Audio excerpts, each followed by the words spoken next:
Hello all. தொடர்ந்து நம்ம பாலகிருஷ்ண சுவாமி கோயிலில் நடந்துகிட்ருக்க உரியடி நிகழ்ச்சியை நம்ம பார்த்துட்ருக்கோம்.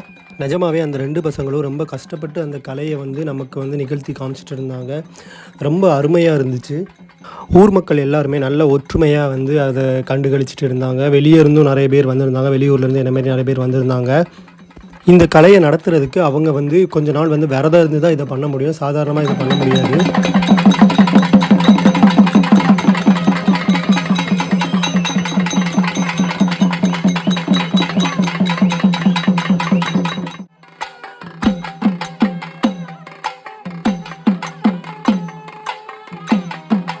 இந்த நிகழ்ச்சியில் ஒரு முக்கியமான பங்கு வகிக்கிறவங்க தான் அந்த உரிய பிடிச்சி இழுக்கிறாங்கள. அவங்க ரொம்ப நேரமாக இழுத்துட்டு இருந்தாங்க. கிட்டத்தட்ட ஒரு நாங்கள் 4 மணிக்கு ஆரம்பித்து ஒரு 7 மணி வரை நடந்துச்சு.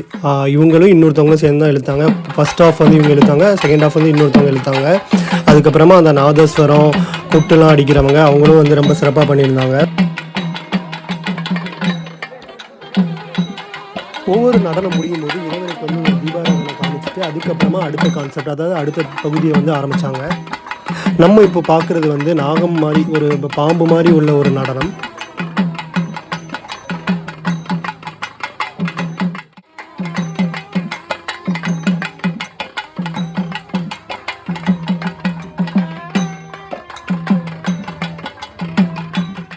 நீங்கள் நல்லா கவனிச்சிங்கன்னா தெரியும், ஒரு பாம்போட அசைவுகள் எப்படி இருக்குமோ அதை அழகாக வந்து நடனத்தில் கொண்டு வந்திருந்தாங்க.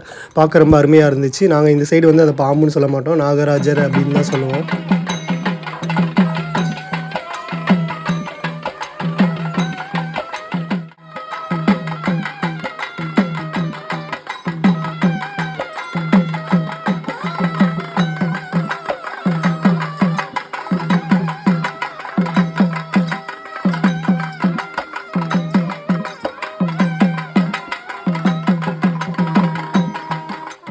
கொஞ்ச நேரம் கழித்து அந்த 2 நாகராஜருக்கு வந்து பால் கொண்டு வந்து வச்சுருந்தாங்க. ஏன்னா வந்து நாகராஜரோட வந்து இஷ்ட உணவு வந்து பால் வந்து சொல்லுவாங்க. ஸோ அதுக்காக வச்சுருந்தாங்க. அதுக்கு மேலே வந்து அப்படியே தலைகீழ நின்றுருந்தாங்க. ஒரு கப்பு மேலே வந்து நின்னாங்க. இதெல்லாம் வந்து ப்ராக்டிஸ் பண்ணலன்னா கண்டிப்பாக வந்து பண்ண முடியாது. அதுவும் இல்லாமல் விரதம் இருந்து அவங்க பண்ணுறாங்க. ஸோ அதனால் மட்டும்தான் இதை பண்ண முடியும். இந்த மாதிரியெல்லாம் ஒரு கலையையும் ஒரு நிகழ்ச்சியும் வந்து நம்ம பாரம்பரியமாக வளர்த்து கொண்டு வர்றது அப்படிங்கிறது வந்து ஒரு பெரிய விஷயம்.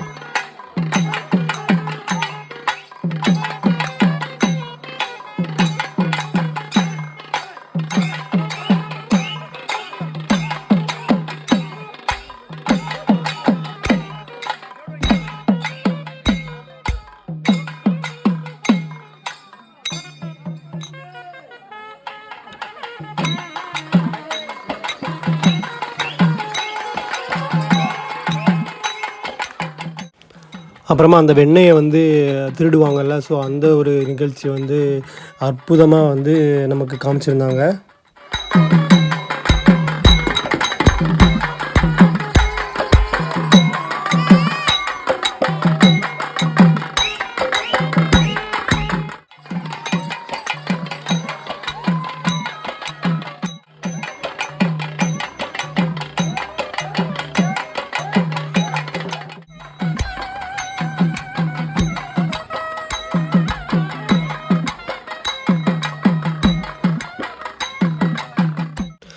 ஊர் மக்கள் எல்லாருமே நல்லா என்ஜாய் பண்ணிகிட்டு இருந்தாங்க. அந்த வயசான தாத்தா வந்து அந்த குட்டீஸ் கூடலாம் இருந்து நல்லா என்ஜாய் பண்ணிகிட்டு இருந்தாங்க. பார்க்குறதுக்கு ரொம்ப நல்லா இருந்துச்சு.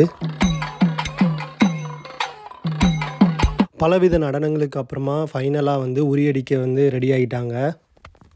அந்த உரியடிக்கிறதுக்குமே வந்து ஒரு வித நடனங்களில் கொண்டு போய் தான் வந்து அடிக்க ஆரம்பித்தாங்க.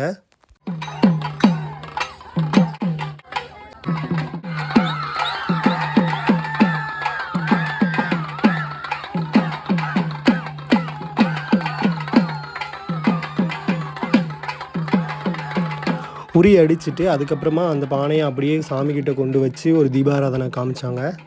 இந்த ஊரில் வந்து எனக்கு ரொம்ப பிடிச்ச ஒரு விஷயம் என்னென்னா வந்து மக்கள் எல்லாருமே நல்லா ஒற்றுமையாக இருந்தாங்க. அதை தாண்டி வந்து இப்படி ஒரு கலையை வந்து அழகாக வந்து நிகழ்த்தி காமிச்சிருந்தாங்க. அதுக்கப்புறமா இன்னொன்று வந்து ஸ்பெஷலாக ஒன்று சொல்லணுன்னா, இப்போ வெளியூர்லலாம் போகும்போது நம்ம அந்த சாமிக்கு பக்கத்தில் இருக்க முடியுமான்னு தெரில. ஏன்னா மேக்ஸிமம் அந்த ஊரில் உள்ளவங்க மட்டும்தான் வந்து இருப்பாங்க. ஆனால் வந்து இந்த ஊரில் அப்படி கிடையாது. நாங்கள் போய் அந்த சாமிக்கிட்ட இருக்க முடிஞ்சிச்சு, என்னால் டச் பண்ண முடிஞ்சுது. ரொம்ப ரொம்ப எனக்கு சந்தோஷமாக இருந்துச்சு அந்த ஒரு விஷயம்.